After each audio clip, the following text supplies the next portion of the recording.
200 கோடி ரூபாயை விட்டுட்டு ஒரு நடிகர் வர்றாரு, அவர் நினைச்சா ஆல்ரெடி தான் உங்ககிட்ட 2000 கோடி இருக்கேப்பா.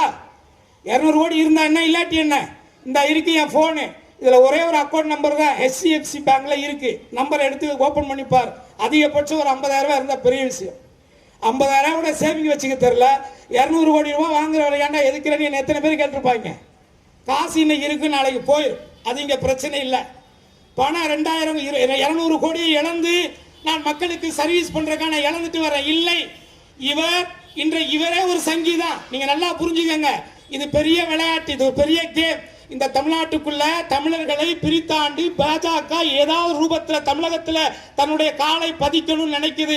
அது சத்தியமாக முத்துவேல் கருணாநிதி ஸ்டாலின் இருக்கும் வரை, அவருடைய மகன் உதயநிதி ஸ்டாலின் இருக்கும் வரை, என்னை போன்ற மனித நேயத்தையும் மதத்தின் பெயரால் மக்களை பிரிக்கின்ற அந்த பாசிச சக்திகளை எதிர்க்கின்ற கடைசி உயிர் இருக்கும் வரை உங்களால் தமிழகத்துக்குள்ளே கால் ஊன்ற முடியாது.